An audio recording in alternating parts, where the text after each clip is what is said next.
How's it going, everybody? It's Charlie, and welcome back to another upload on the Chatting Leeds YouTube channel. Hope everyone's had a great day so far. Hope everyone has finally managed to come to terms with last night's result. This is your final say. Obviously, I didn't get a chance to do my match review last night. It was a late one. I had work early this morning, and to be honest with you, I couldn't be arsed after what I had to watch last night. Wasn't great. There's a few things that I feel like need to be said. This is going to be very blunt and very open and honest with how I'm feeling at the minute. If you don't agree, that's absolutely fine. You can switch off and you can watch someone else. But I'm going to be real on this. People might think I'm overreacting because of the opponent we faced last night, but how I'm feeling at the minute isn't just about last night. It's about the season as a whole. A lot of the things I've said previously, and it's things that we already know, and I'm not trying to insult anyone's intelligence. It is things that everybody knows who is a Leeds fan, or even just a football fan that watches Leeds at the minute. But just before we get into it, as always, please smash that like button. It would really help me out. If you're new to the channel, please subscribe. There's going to be plenty of content over the coming weeks with the January transfer window opening on Sunday. So yeah, make sure that you keep it locked at Chatting Leeds, and please hit me up with your comments, your thoughts and opinions in the comment section down below. So I'll talk about the game specifically first then. So obviously we did lose the game 3-1. A scoreline which I didn't expect. It was a better scoreline than what I thought it was going to be. I did say 4-1 on my preview, but I'll be completely real with you. Inside, I was thinking it had the potential to be 5-6, maybe even another 7-0. Especially when I saw City's starting 11, they went quite strong. Obviously, slight defensive vulnerabilities with Rico. Is it Rico Lewis, the young lad? Obviously, he's an unbelievable young talent. But I thought, even the optimistic side of me, I was thinking, maybe Nyonto's able to get at him, and But no, I think, look, I said in my preview that City were going to dominate possession, and they did. They were passing it round at ease. It was like just watching them train at points. I did feel, though, that without creating many chances, and it wasn't great to watch, we did manage to keep them at bay. Obviously, Haaland nearly scored within the first 40 seconds. If that goal goes in, I think it could have been an absolute rout. Meslier did pull off some really good saves in that first half. And obviously, they did break the deadlock right on half-time, which was a sucker blow, because I think, again, the optimistic side of me was thinking at one point, if we can get in at 0-0, you never know what can happen in the second half. Maybe Leeds would have gained confidence from keeping them at bay and we could have pushed on. But that wasn't to be, as Rodri scored for the second consecutive time at Ellen Road. Mahrez shot. Meslier couldn't really do anything about it. It saves it, parries out to Rodri, and he slots it home, and it's 1-0. I did think, though, in the first half, Forshaw surprised me in a pleasant way. I think he performed better than what I thought. Still wasn't great, but better than what I thought it was going to be. He coped quite well at times in that first half. Greenwood looked way out of his depth, understandably. He's a young lad, and he's coming up against a midfield three of Rodri, Kevin De Bruyne and Ilkay Gundogan. Thought KDB ran it in that midfield. Rodri is unbelievable. Like, this guy's a joke. Like, there's a reason why Phillips isn't getting in ahead of him unless he's injured, because the guy just dictates everything in that central space. And I've said it a few times at work to other Leeds fans today. I said it to my uncle after the game last night, who I go with. There was a passage of play in the first half where Leeds were pressing them high in their own box, and they didn't look phased one bit just passing it around like it was nothing, like they were playing in the park. Ake, Rodri, John Stones, Edison, then back, and they were just kicking it about until they had enough space and looped it up, and the City fans were loving it, and understandably, you know, we have a go at them, you know, obviously because, and look, there probably is a lot of Man City fans that have probably come out of the woodwork since they've started being good, but, you know, fair play, like, and they get slagged off for where their funds come from. I would not care in the slightest if a Saudi company wanted to take over Leeds like Newcastle have just had as well. Would not mind it one bit. God, I wish we could just have a bit of luck like that and just get took over by a big billionaire or something and just start buying everyone under the sun. But anyway, we'll move on to the second half. Obviously, the game was pretty much over on 60 minutes because by 60 minutes, Haaland had bagged a brace. Had barely been in the game, but again, he doesn't need to be in the game. Really, really poor play at the back from Leeds. We'll get on to the defence in a bit. There's going to be some brutal opinions on that back four in a little bit. Obviously, Cooper tries to play it back to Cox. Cox just ball watching. He doesn't know that Grealish is on him. Grealish just nicks the ball, runs straight through, plays it into Haaland, and it's the easiest goal he'll ever score of his life. The second one as well, Meslier, if I'm nitpicking, should really do a bit better. But again, can't really pick at him too much. But and obviously it's 3-0 then, and then Pascal scores a little later on. And look, I barely celebrated because it really wasn't like the Bournemouth game, was it, when you could feel there was a comeback. Even when we scored that goal, we knew we weren't going to come back in. If anything, City had gone on and scored another, but they didn't. We managed to keep them at bay for half an hour. And look, I've seen people reacting, and I've seen a lot of things that I agree with, but then there's people who are going, you know, oh, well, it's Man City. What do you expect? And I'm like, is this really what we are now as a club? Look, I know it's Man City, and I didn't expect us to win the game. But that first season in the Premier League, we got a point off them at Ellen Road, and then we beat them at the Etihad with 10 men. Now, I know it was a COVID season, there wasn't fans in, you can say whatever you want, but we took 4 points from them in that first season. Last season, we got beat by them by an aggregate of 11-0. 4-0 and 7. I was there at the Etihad on that cold Tuesday night when we got beat 7-0. It was awful. And obviously we've been beaten 3-1 by them last night. Now, you can blame Jesse Marsch all you want for his tactics, for his formations. But ultimately, the players out there are the ones playing. And it just wasn't good enough. Mark Rocker, I thought, was awful last night. Could not pass a ball to save his life. As I've already alluded to, I thought Sam Greenwood was way out of his depth in that midfield. You could tell it. Leeds looked nervous every time we touched the ball. It was like watching Neil Warnock ball last night. Oof ball, just get the ball, oof it up to big 6-foot Rodrigo. No, he's not going to win a header against John Stones or Akanji. Not happening. Didn't win one aerial duel that I can remember anyway. If I'm wrong, please let me know, but I don't remember him ever winning a header. Mellier's distribution, so predictable. It's either one wing or the other. Again, did we win an aerial duel? Did we frig? Liam Cooper. All he had to do at one point in the second half, simple ball on the wing to Willian Yonto. But plays it in the air when he's about 3 foot tall. Come on, it's basics.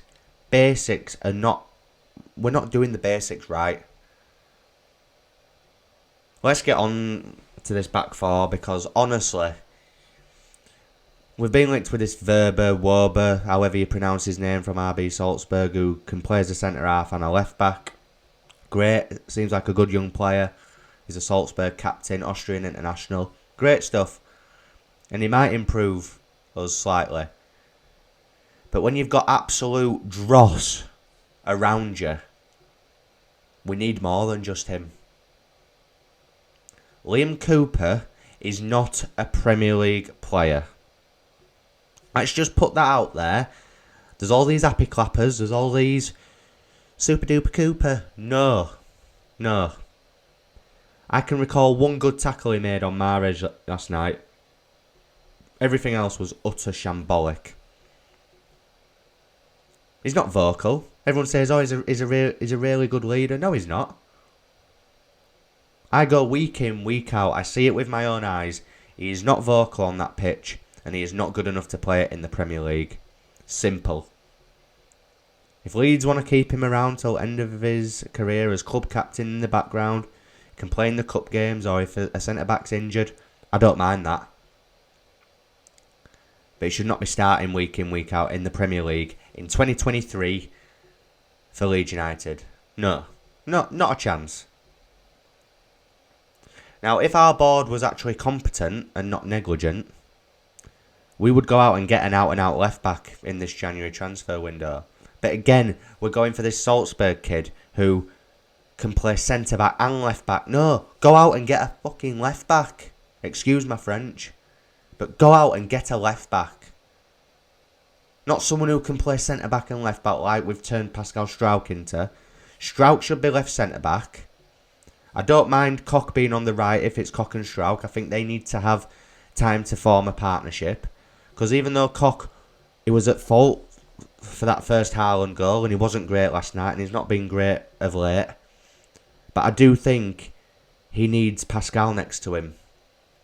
And I think it could be a really good partnership. We still need a centre-back for depth though. Oh wait. No we don't. Because we've just penned Diego Llorente down to a fucking 3.5 year deal. Excuse my French again. 3.5 years. Who in their right mind authorised that? And what warrants him a new deal? Because he got a new deal and then he's on bench last night. Like my uncle said last night to me, whether you agree with him signing a new deal or not, if he signed a new deal, then play him. Play him into form. Try and play him into form. But no. But he is woeful. He came on for Cooper, didn't he? And he's just dross. It's such an awful player. But we have got a left back, haven't we? Junior Firpo. Who for me isn't a real footballer. I think he's a competition winner or something.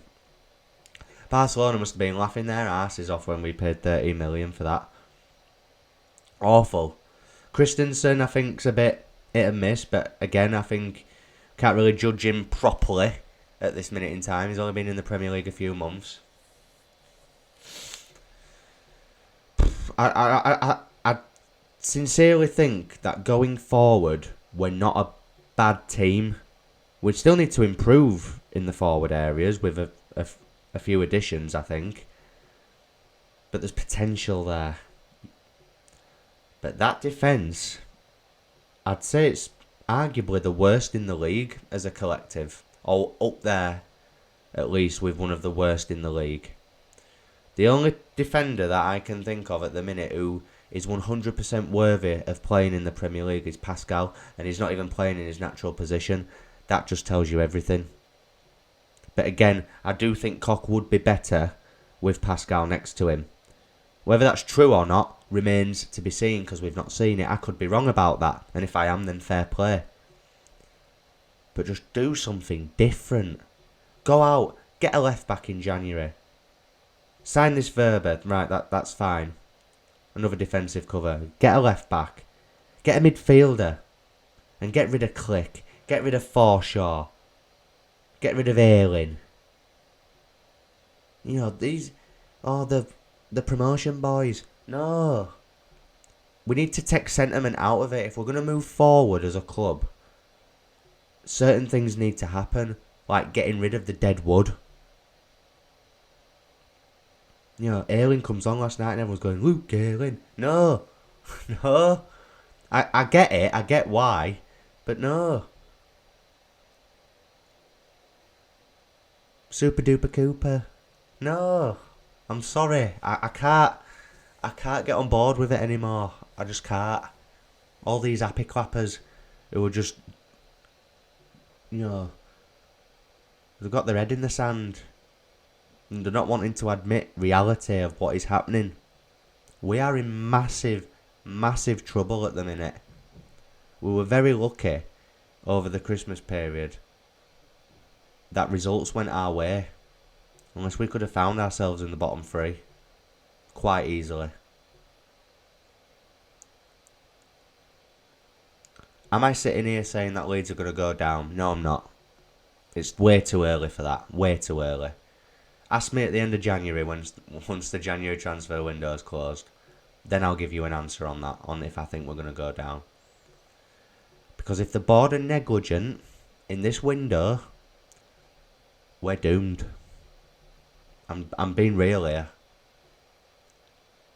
And Rads has come out and said, change is good, and basically thinks we need someone that's got more money to come in and take the club forward. And I appreciate his honesty on that.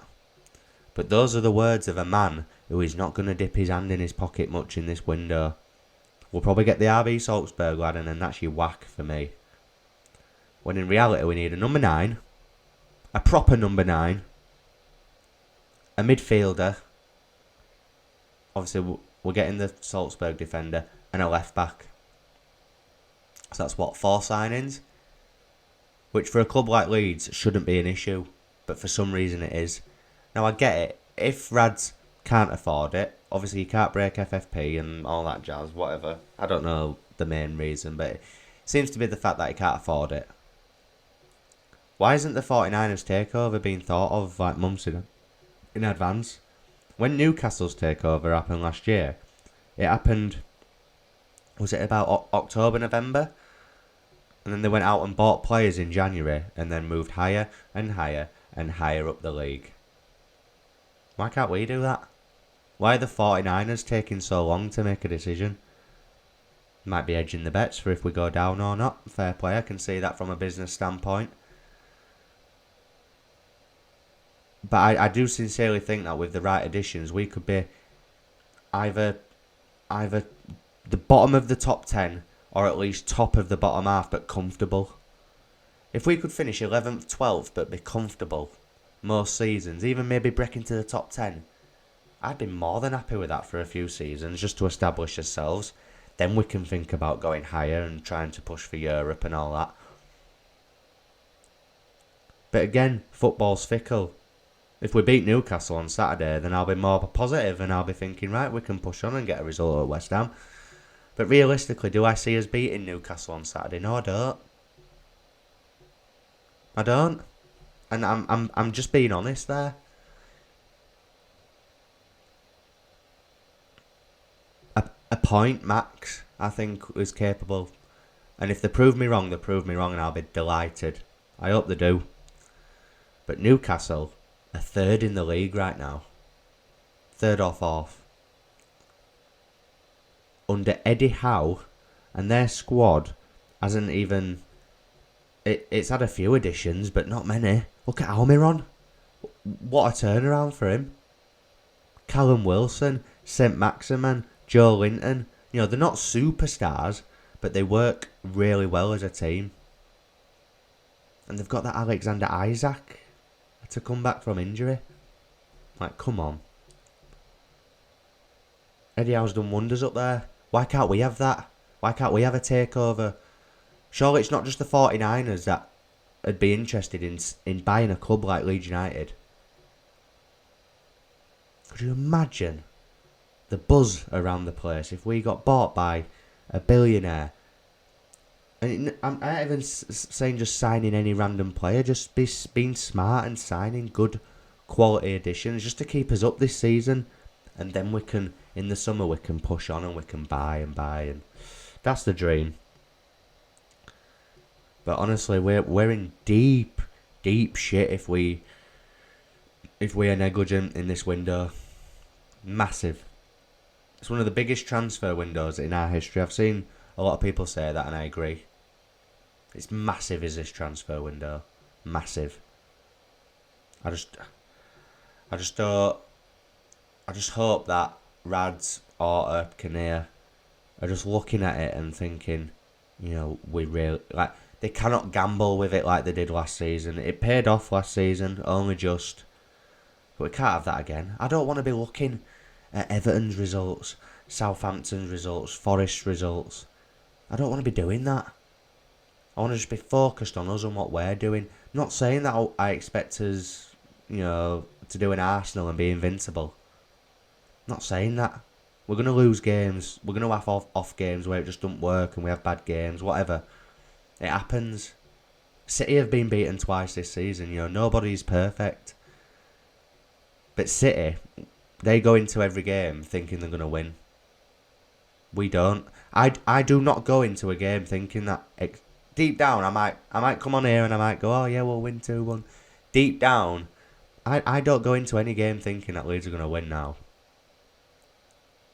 And that's just the harsh truth, and that's how bleak it is at the minute. A friend of mine sent me a message whilst the game was on last night and saying this is a hard watch.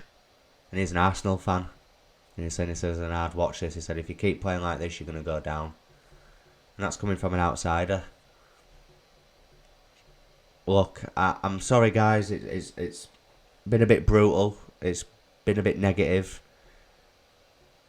And people might think, it's only Man City. No. We're not a defeatist club.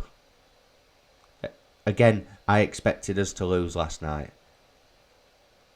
But that doesn't mean that the players should have gone out and performed like that. They were nervous.